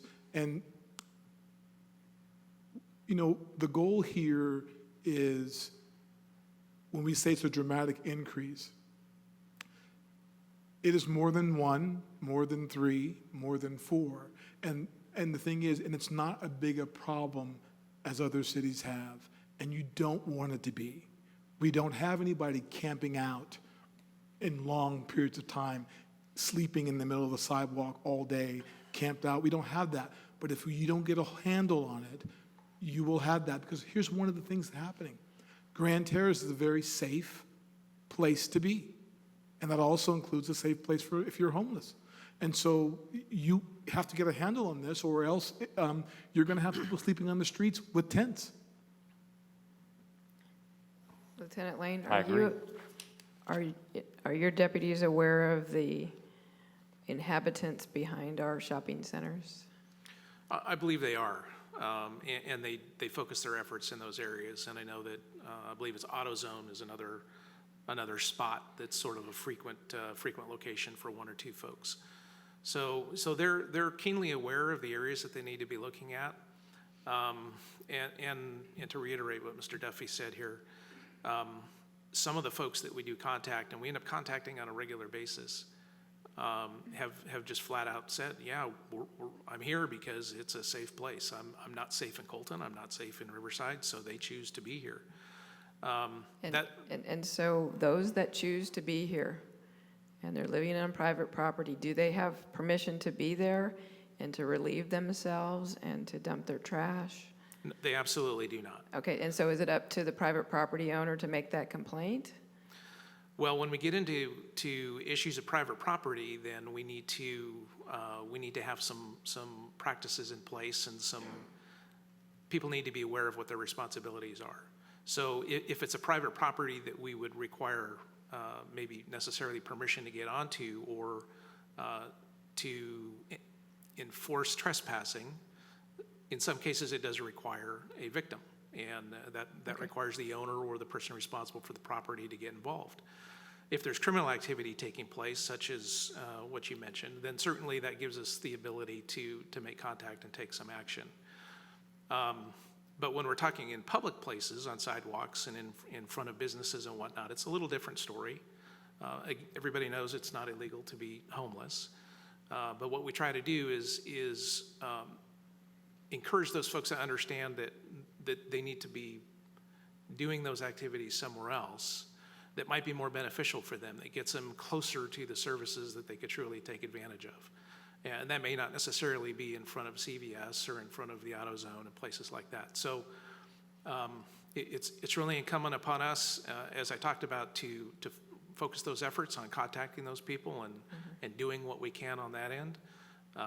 But we also need to know when those are occurring, and Mr. Duffy's very good about calling me and letting me know when we have an issue somewhere, and we direct the deputies over to there. So it's just a process. It's a very long, arduous process, and it's not something that's going to go away quickly, but over time, with our efforts in the right place, I think we can make some progress. Mr. Duffy, you had a comment? Yes, Mayor, and hopefully, as Lieutenant Lane indicated earlier, is that with the additional resources from the nonprofits, they may be able to engage and have a better response than the sheriff. I know that my experience with the sheriff, they've told me that they have to have engagement with the same people 4 or 5 times before they actually develop a rapport, and those people will actually take their assistance. Councilmember Allen. This is something different, Lieutenant Lane, but it's for the city manager, and it's on the recommendations, and later on down in the staff report, it talks about reducing the funding for the program to support outdoor dining. And my question about that is once the outdoor dining has been established, is there any ongoing support that the city has to provide for anything, or is it just once it's done, that's it? Once it's established, that's it. Okay, and most of our restaurants have taken advantage of that, I see, right? Yes. Yeah, right on. Thank you. Okay, any further questions for staff at this time? Madam Mayor, Councilmember Robles has her hand up on the screen. Oh, okay, yeah, I don't see the hand. All right, Councilmember Robles, my apologies.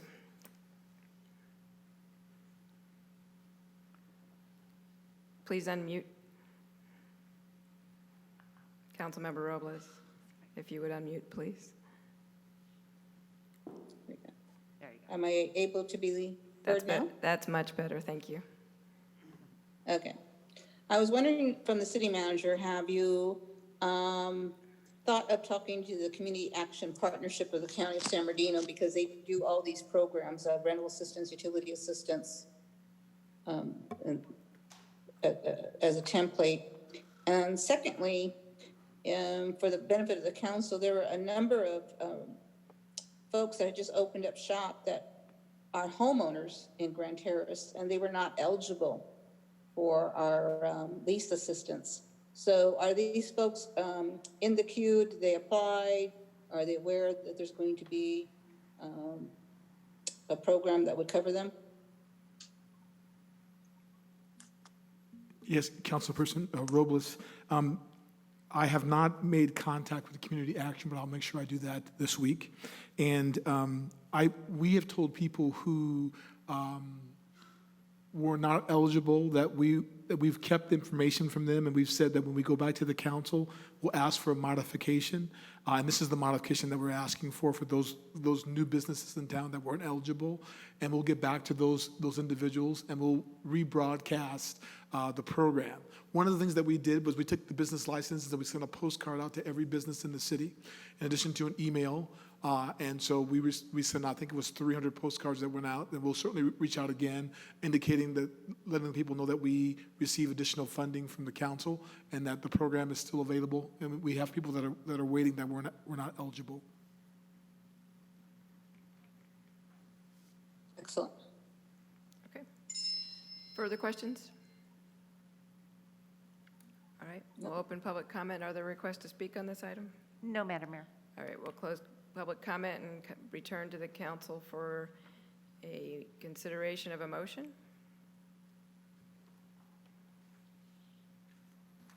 Mayor, I'll make a motion to approve So moved. staff recommendations.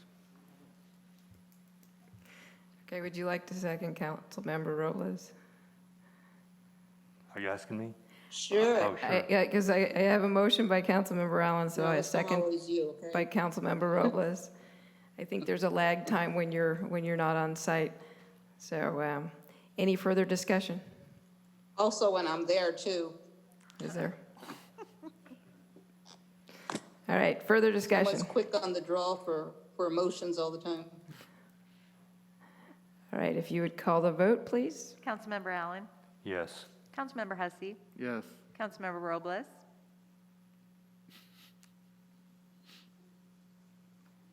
Councilmember Robles. I didn't hear the name. Councilmember Robles. Okay, yes. Mayor Pro Tem Yes. Wilson. Yes. Mayor McNabo. Yes. Motion passes unanimously. All right, thank you. We'll move on to item 12, which is an update regarding various traffic items and related questions raised. Mr. G. Harold Duffy, City Manager.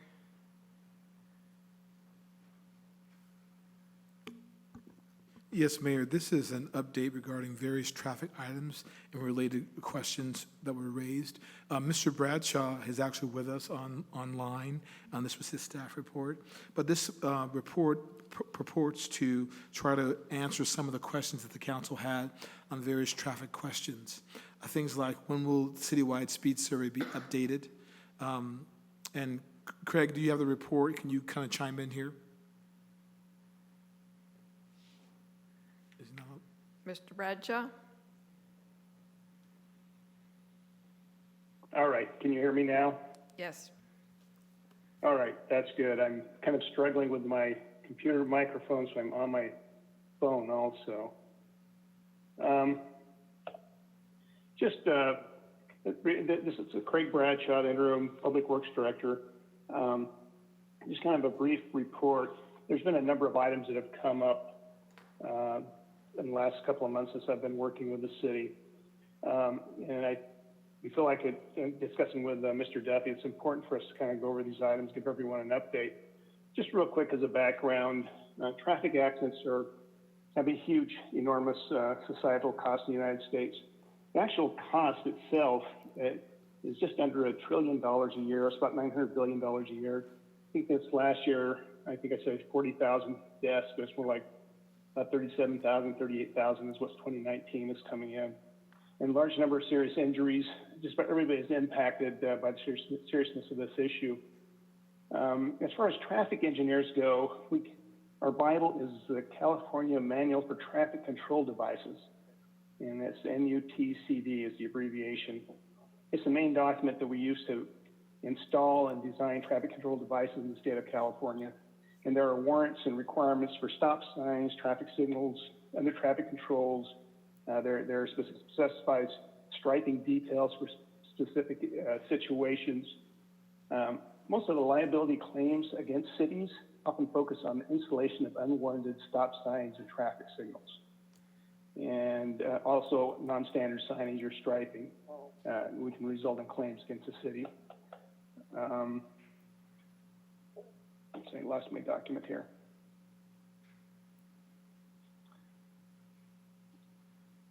far as the questions are concerned, I'm just going to run through those, and if there's questions, please stop me, or if Mr. Duffy would like to jump in, that would be great. We've been talking about doing a new citywide speed survey, updating that. The last survey was done in 2014, June of 2014, so it'll be 7 years old in June of 2021. That's when it will expire. So before that time, we need to either update the survey by resurveying all the streets, or else we can also obtain an additional 3 years for a maximum of 10 years by doing a study that will extend the speed survey. If our survey is no longer current, then we can only enforce prima facie speed limits, which is 25 miles an hour for the residential speed limit, 55 miles per hour for a 2-lane roadway, or 65 miles per hour for a 4-lane roadway. So, so it's certainly in the city's best interest to have current speed limits. We've discussed this with a number of different traffic engineers, and we've received proposals for redoing the traffic speed survey, and everyone has said that we should wait until traffic volumes return when school is back in session. And there's also been a question regarding the citywide circulation study, when it will be performed. Again, citywide circulation study is usually performed when we're doing a general plan update, or it's done to support major project or specific plans. So, Craig? Yes, sure. Can we stop there just for a second, and just because Sure. The various traffic questions, when will the citywide speed survey be updated? That's been an issue that the council's been talking about, the speeds on the major thoroughfares for the last 2 years. And so I just wanted to give a council an opportunity, is because what Craig has outlined is that we should wait until school starts, or we can wait and extend the existing. And so if those are options for the council, then that's great. But if they're not, based on the comments that I've received in the past, I would think that the council would want some action on this. So I just wanted to give an opportunity just to kind of address this particular issue. Mayor Pro Tem has comment.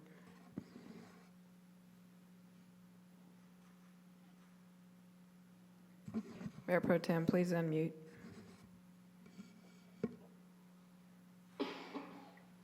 Oops, I think we need to do it now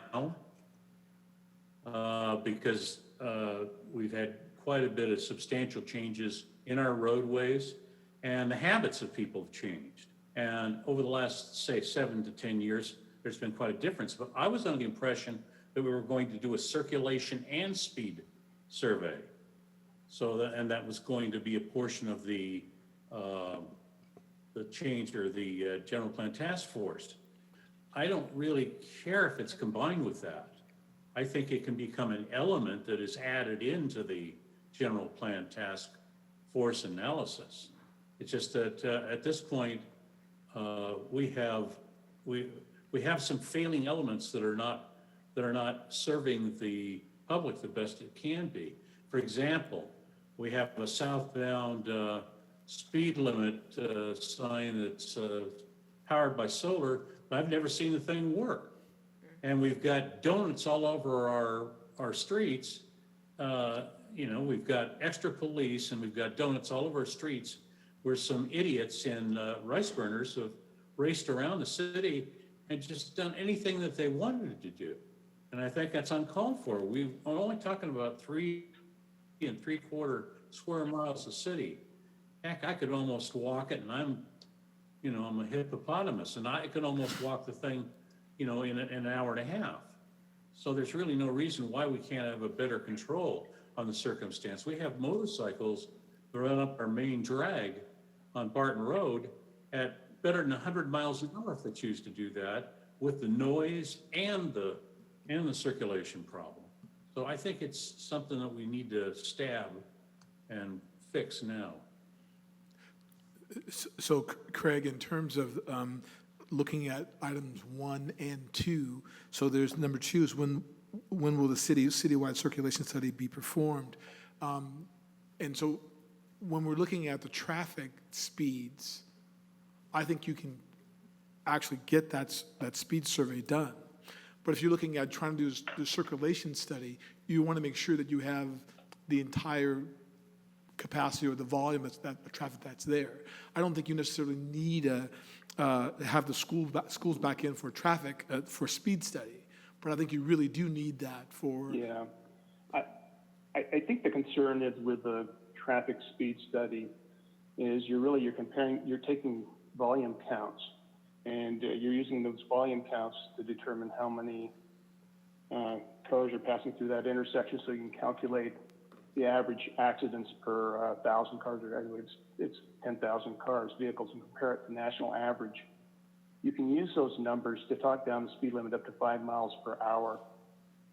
Without having the volumes, you really can't do that, and that's part of the struggle. I think your speed limits are going to go up more by doing a speed survey now than what the speed limits are currently listed, and that's the primary reason that it's felt that we're best waiting. Okay. So to clarify, if we do a speed survey now and we find that a majority of the traffic is doing a speed at 55 miles an hour down Barton Road, or maybe even 65, does that mean that we have to raise the speed limit? We would have to set it next to the closest 5 mile increment based on the 85th percentile of the speeds. And that's the way the speed limit was set previously. And if you have a high accident rate that's higher than the national average, you can generally talk that down 5 miles an hour. And it really becomes a sticking point. Say you have an 85th percentile of 53 miles an hour, that means you need to set it at 55. And if you have the accidents and the proper justification, you can talk it back down to 50 miles an hour in the speed survey. But if you don't have that information, you cannot talk it down. And that's where we run into problems. And there's a concern that you do get a certain amount of speed creep, and with lighter volumes, although the traffic has to be free-flowing when you're doing the speed survey, if you have more volume, the speeds tend to be somewhat lower. And so the speed limits we have right now are enforceable, and my concern is if we do a speed survey now, we may end up raising those speed limits. Mayor Pro Tem, you had a question?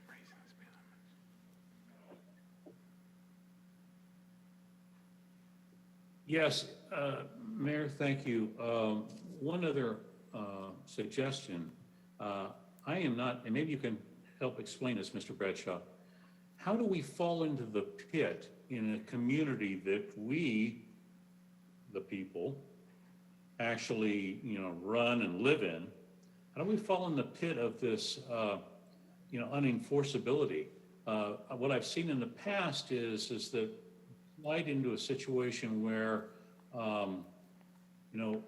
we are subject to some sort of,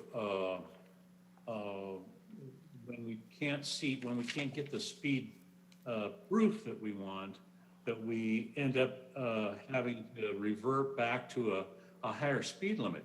We live in this town, and there's nothing that I know of in any ordinance that says that we can't dictate what the speeds are for our quality of life. And I don't know where what master genie in the universe says that we can't dictate what speeds are safe, for example, in our commercial areas where we have people crossing the street and pedestrians and so on. Well, we've got a 50-mile-an-hour zone coming out of Colton, and the same clowns that are going 50 miles an hour in Colton are coming up the road at 70 miles an hour into our roads because they think they're in some Formula One situation. I don't care how you justify that. Bottom line is, I'd rather take the chance to drop these things down to where they belong, where the 25s. I mean, right here on Observation Drive, we put signs in to remind the people that 25 mile an hour is the standard for residential areas, and they still drive 60 miles an hour. Some people do that. I applaud the sheriffs in the fact that they've doubled their ticketing, and I hope they continue to do so, because we have a problem with probably 20 to 30% of the population in this city that doesn't seem to know how to read. Councilmember Allen. So please explain to me. I'm sorry. That was a question, wasn't it? Mr. Bradshaw, will you address that question? Well, we have a vehicle code and government code that's very specific on setting of speed limits and what is enforceable. And if the speed limits are not set by the speed survey and following those rules, when the ticket is issued by the sheriffs, it'll be thrown out of court. Generally speaking, police officers do not like to issue tickets if they're not enforceable, and generally they will not. That's been my experience, because they lose credibility with the courts and with the judge. And that law has been attempted to be changed on a number of occasions. One of the biggest supporters of 85th percentile is AAA.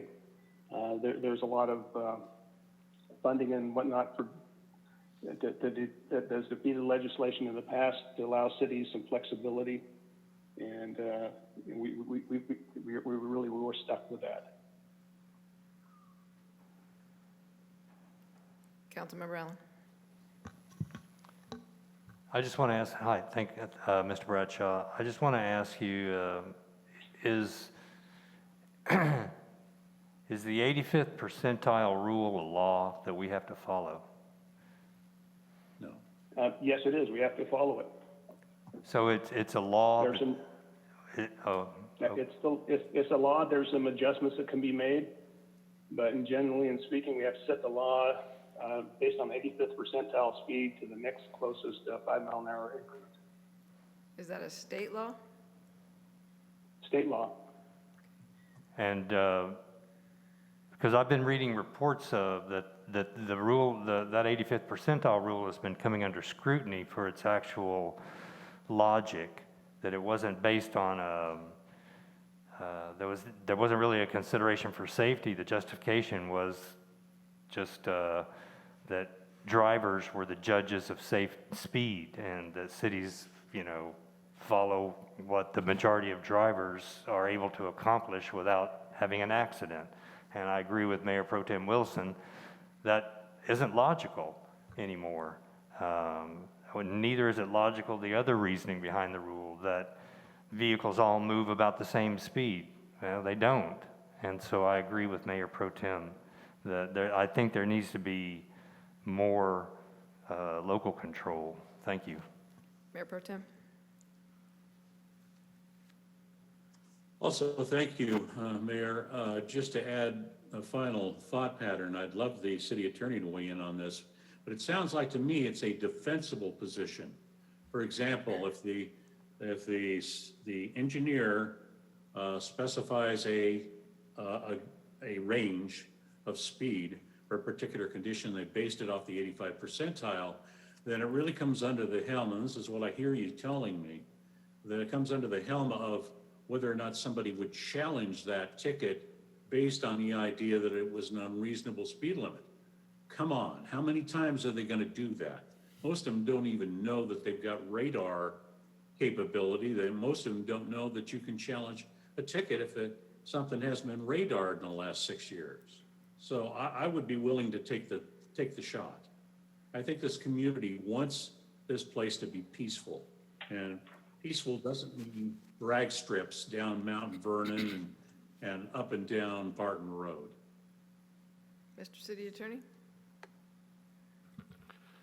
Well, again, I think what Mr. Bradshaw is indicating is that this is what the law provides, and this is what, they would be recommending, because it would be enforceable. If the council wanted to, deviate from that, that's something the council could consider, understanding that the risk that potentially it could not be enforced in court. So that would be something we could explore down the road if that is something the council really is interested in. Mr. Duffy? Yes, Mr. Bradshaw, so you talked about the speed study and how that has to be up to date. So can you tell the council some of the other factors that would allow the traffic to be slowed down? For example, right now Barton Road has certain links in it that it's just wide open and long periods of time. So if there were crosswalks put in place, things of that particular nature, would that require a reduction in speed? Well, on Barton Road, there are traffic signals that are the locations for the crossing. One thing that you can do, depending on the spacing of the traffic signals that have been tried, you can adjust the signal timing such that if people drive at a proper speed, then they won't hit a red light. I mean, that's one approach that's used when synchronizing signals. They synchronize them based on the speed limit.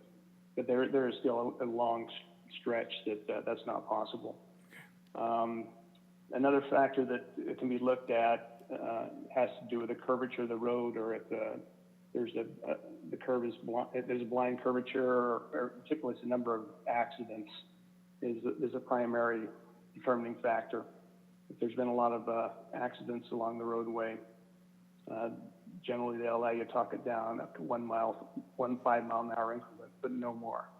You used to be able to talk down to 10 miles an hour below the 85th percentile 5-mile-an-hour increment, but that was taken away probably about 10 years ago. It's very difficult. Roadway design features can help a great deal. The narrowing of lanes is acceptable. Right now we have fairly wide lanes out on Barton Road. When we resurface that roadway, we would narrow the lanes, which would make more room for bike lanes along the edge, of perhaps a buffered bike lane. And that's one approach that helps slow the speed somewhat. Design features can help, but it's a main arterial. It's a primary roadway. There's really only so much that you can do. Enforcement becomes very critical in these cases. Issuance of tickets. When I hear people are, they're going 70 miles an hour, if we know when they're doing that, we need to be out there issuing tickets. And that's selective enforcement. Perhaps it's really the best tool that you have. People get used to the 85th percentile was set based on the thought process that people drive what they're comfortable at driving.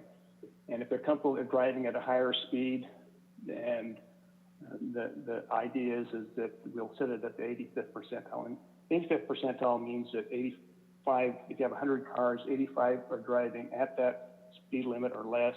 15 of those cars will be driving above the speed limit. And so there are always going to be some sort of outliers, even when you're looking at the 85th percentile. So Craig, in a lot of cases, yeah, sure. I'm sorry. So Greg, so right now we have a current speed study that's in effect, correct? Correct. And so, yes, that's correct. So if we do another speed study and we don't like the results of that, can we stick with the current speed study, or do we have to enforce the new speed study? Well, you end up enforcing the new speed study. Current speed study will expire June of next year. So next spring we need to be doing a new speed survey, or else we need to be updating the current speed survey to allow it to extend from 7 years to 10 years. And it's really, when I say update's probably not the right word, we would be studying the basis of the current speed limits and see if they are still acceptable based on the old speed survey. And the code will allow you to extend from 7 years to 10 years is the way it's written. And so you'll be able to look. We could extend it. So you'll be able to look at the current accident data on Barton Road and determine whether it'll have some factor in potentially lowering the speed limit? That would be part of the calculation. That's part of the new speed survey is determining the number of accidents we have per 10,000 cars. Okay. So you left off at number 2. Okay. Yeah, a circulation element. It's really, when you're doing a speed survey, I think that's the reason they were tied together. We collect all the traffic counts on the roadway and calculate ADTs, the average daily traffic. And I think the average daily traffic is really important as far as development is concerned. I think that's maybe what you are referring to as far as circulation study. Performing the counts is a fairly inexpensive process. Obtaining counts for each direction is only about $150. And so if we need specific counts for development or to help encourage future development, we can do that. But the problem is right now the traffic has not returned. The volumes are very low, and the school traffic adds a great deal to those volumes also. And so we're really recommending to hold off on doing those counts until things pick back up and school's back in session. Okay. All right, so Are item there number any 3. Questions there? Yes. Mayor Pro Tem. Sorry, go ahead.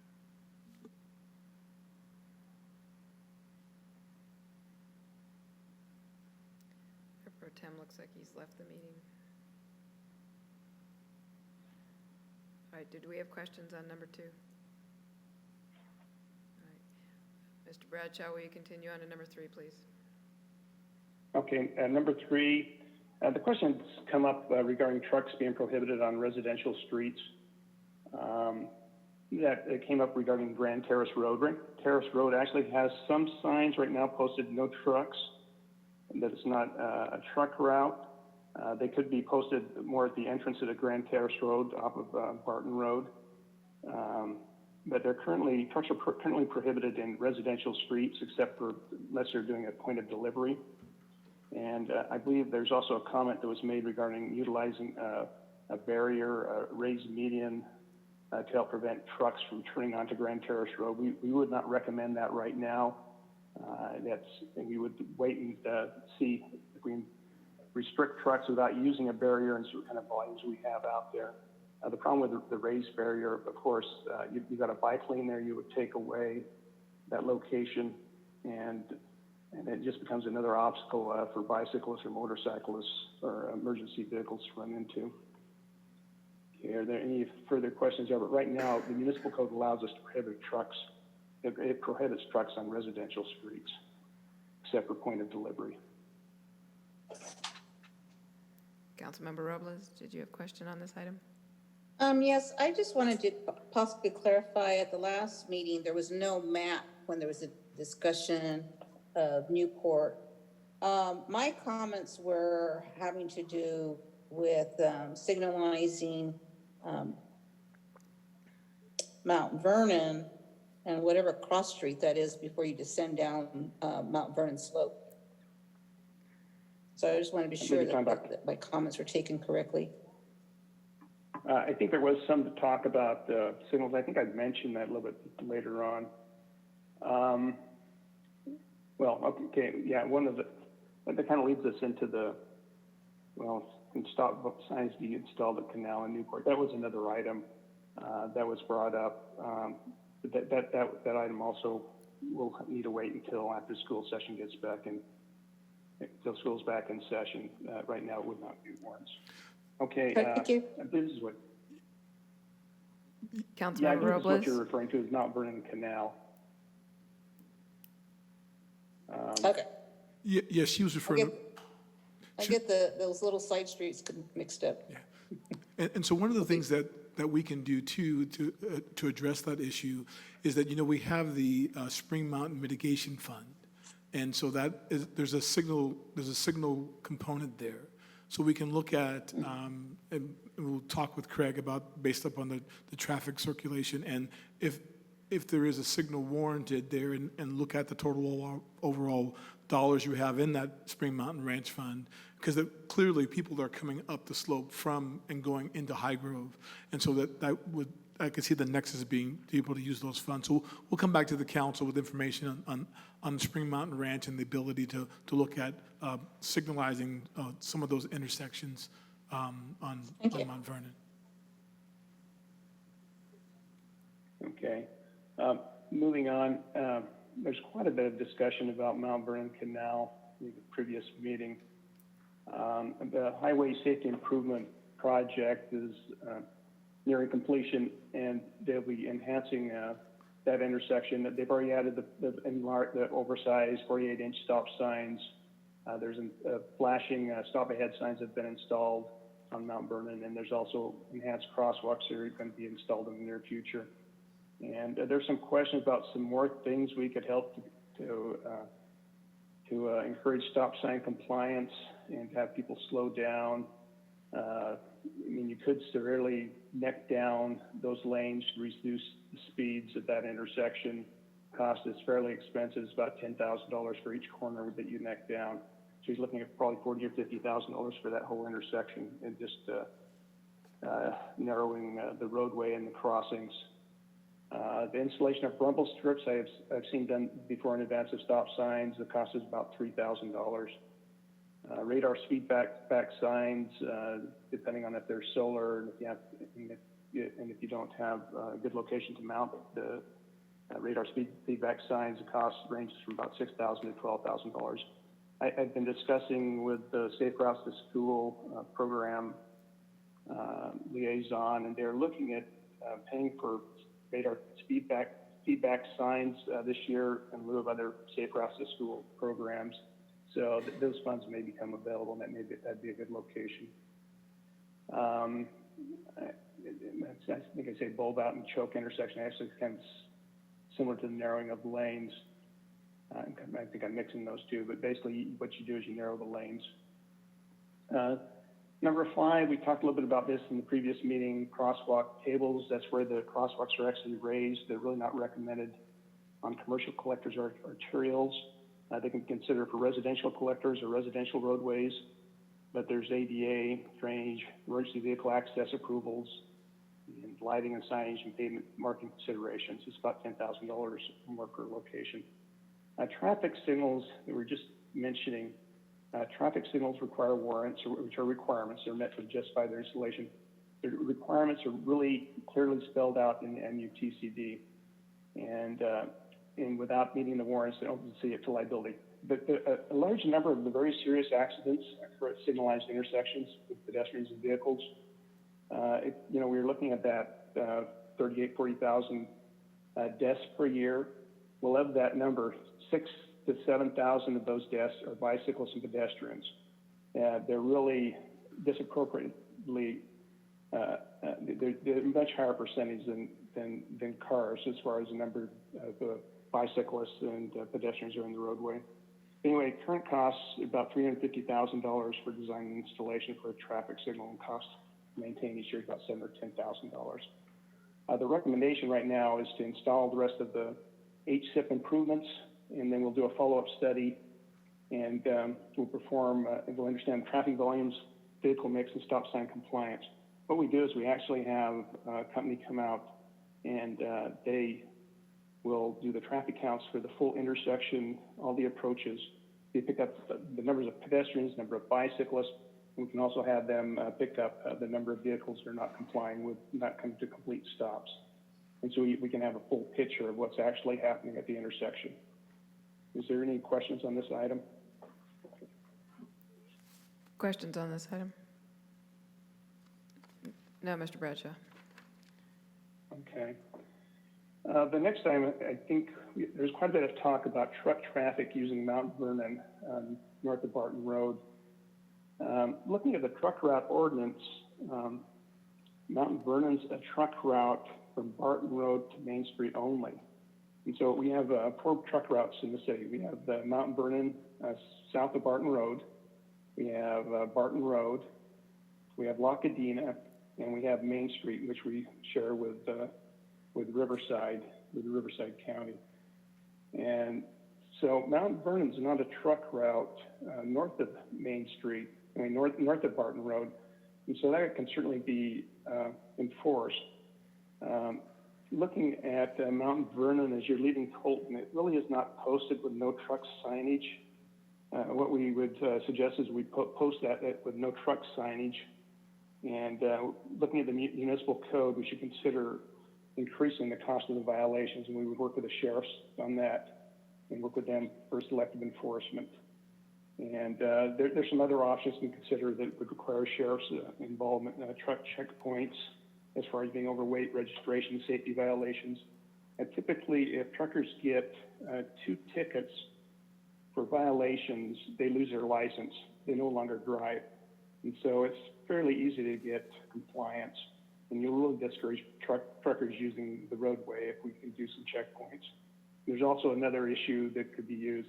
It's concerning terminal of truck routes, and it's done very little in the Inland Empire. City of Eastville has implemented what's called a terminal truck route. City of Long Beach has terminal truck routes implemented.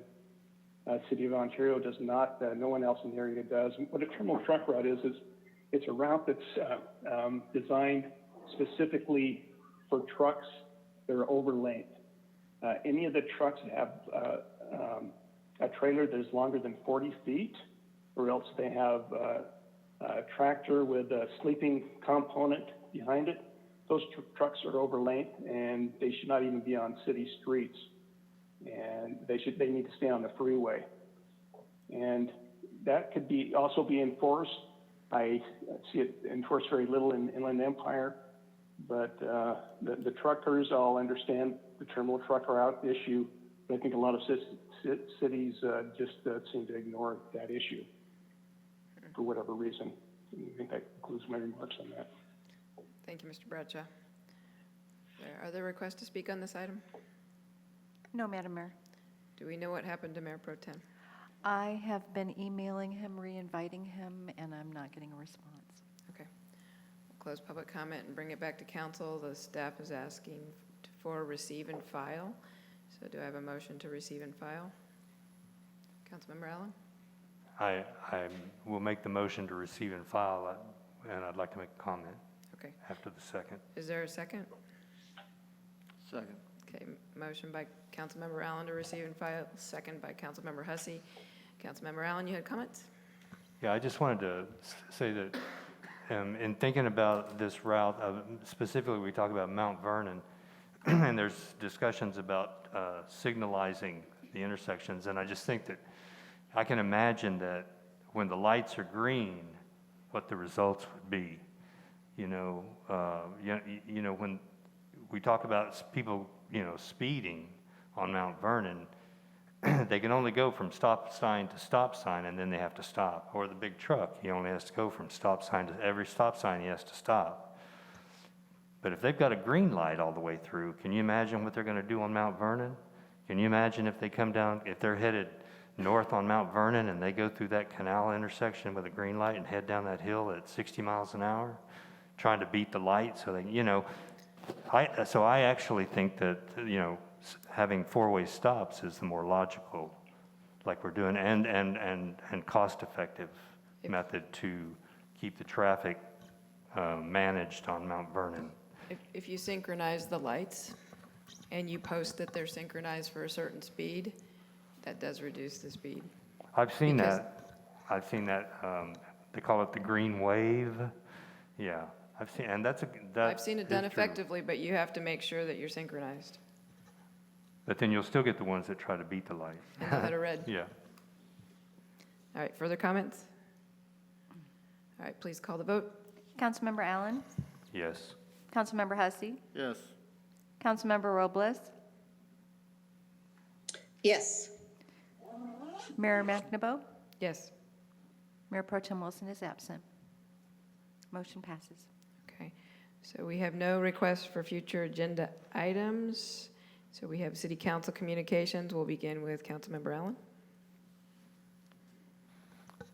This past week, we had the League of California Cities virtual annual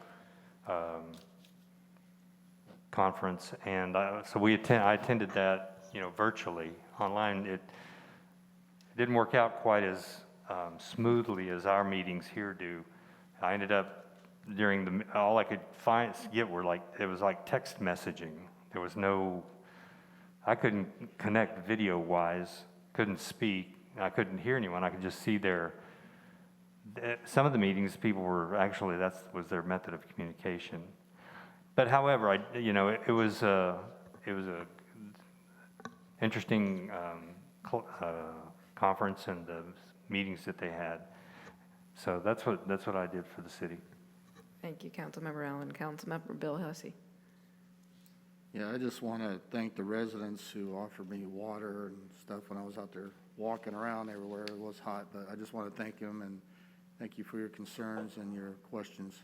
That's all I have, Mayor. Thank you, Councilmember Sylvia Robles. I have nothing to report. Thank you. Mayor Pro Tem continues to be absent. So I'm going to talk a few things about Omnitrans on October 7th and SBCTA. So we looked at our standard operating procedures for handling and processing customer complaints and comments. Omnitrans board meeting, there have been a number of complaints that have come out of Grand Terrace, especially with respect to the on-demand service. And so they are going back over and looking at handling and processing of these complaints. We also approved the transition to hybrid in-person committee meetings, but we will continue virtual board meetings and reevaluate in January. And then also we did a complete review and update of policies. What you've noticed within the city of Grand Terrace is they began the reduction in service in September, and so the routes have changed just a little bit. Although I am seeing them on the weekends, it seems like they come every hour, so we're still being served. At SBCTA, we had an offer by the Transportation Finance. It's called the Transportation Infrastructure Finance and Innovation Act. That is the federal loan that SBCTA took out for the express lanes on the 10 freeway. They asked if we wanted to refinance. And so the board approved a refinancing and will save over $100 million on the 30-year term of the loan. So that was pretty amazing. We approved a 2020 update to the San Bernardino County Transportation Authority Development Mitigation Nexus Study. That's the congestion management program, and I think that filters down to local jurisdictions as well. That allows us to continue to collect fees for our development, for road repair and other things like that. We received information on a comment letter submitted by the San Bernardino County Transportation Authority in response to the high-speed rail. Can you believe high-speed rail out in San Bernardino? Well, actually, no, it's not coming out here, but what they're doing is they're sending their freight out this way. And so they are proposing a BNSF intermodal facility in Colton to handle a lot of that extra freight. And so there has been quite a bit of consideration with respect to the number of increased trains that will come through and the cargo that they will be carrying that will then need to be transported, and the environment and the congestion that will cause on our 10 freeway. So, and the 215 freeway as well. And so there's also a staging that they are going to build in Barstow. There have been quite a bit of weighing in on that, and it's early in the process, but if you don't get in early, you don't have any kind of consideration. We also received an update prepared by National Corps on housing legislation that has been passed by the state legislature, and there's a number of interesting bills that are being looked at. One of them has already been signed by the governor with respect to rent control, and then there are a number of other bills that have been introduced that would change a city's ability to have control over their own zoning with respect to high-density housing and affordable housing. And then lastly, we approved the establishment of an equity ad hoc committee, and that will be composed of 7 board members appointed by the board president. It will include 2 from East Valley, 2 from West Valley, 2 from the Mountain Desert members, and 1 from the county supervisors. And that will end my report. So we will ask Mr. City Manager, do you have communications at this time? I do not, Mayor. Okay. Well, we have 4 items for closed session. So we will be recessing to closed session. The first item will be conference with real property negotiators pursuant to Government Code Section 54956.8. The property is 21893 Barton Road. APN is 1167-121-01-0000. City Negotiator G. Harold Duffy, City Manager. Negotiating parties, Terrell R. McDuffie Trust. And under negotiation is the price and terms of payment. Item number 2 we will discuss is a conference with real property negotiators pursuant to Government Code Section 54956.8. The property is APN 1178-061-01-0000. City Negotiator G. Harold Duffy, City Manager. Negotiating party Leonard A. Sigdestat. Under negotiation, price and terms of payment.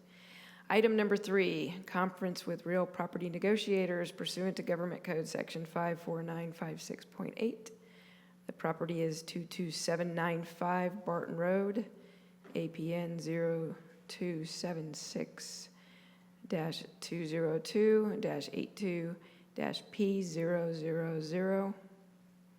City Negotiator G. Harold Duffy. City Manager, negotiating parties, City of Grand Terrace. Under negotiation, price and term of payment. Conference, and item number 4, conference with real property negotiators.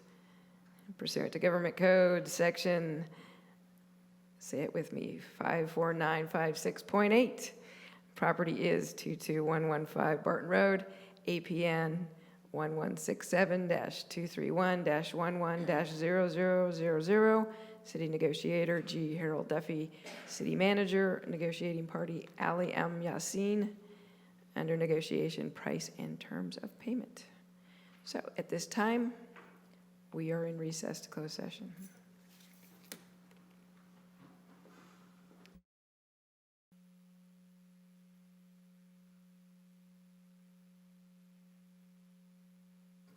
We'll reconvene to open session. The council met in closed session to discuss 4 items. We discussed 3, and I will tell you which one we did not discuss and why. The first one, conference with real property negotiators pursuant to Government Code Section 54956.8. Property is 21893 Barton Road, APN 1167-121-01-0000. City Negotiator G. Harold Duffy. City Manager, negotiating parties Terrell R. McDuffie Trust. Under negotiation was price and terms of payment. There are no reportable actions, however, we did give direction to staff. Item number 2 is conference with real property negotiators pursuant to Government Code Section 54956.8. The property was APN 1178-061-01-0000. City Negotiator G. Harold Duffy. City Manager, negotiating party was Leonard A. Sigdestat. Under negotiation was price and terms of payment. We have no reportable actions, however, we did give direction to staff. Item number 3, conference with real property negotiators. This item, the property was listed on the agenda at 22795 Barton Road, and the APN was 0276-202-82-P000. The address was incorrectly listed on the agenda. The APN is correct, but the agenda address is incorrect, so we did not take that one up during closed session, and we will bring that back at another time. We did discuss item number 4, which is conference with real property negotiators pursuant to Government Code Section 54956.8. Property address is 22115 Barton Road, APN 1167-231-11-0000.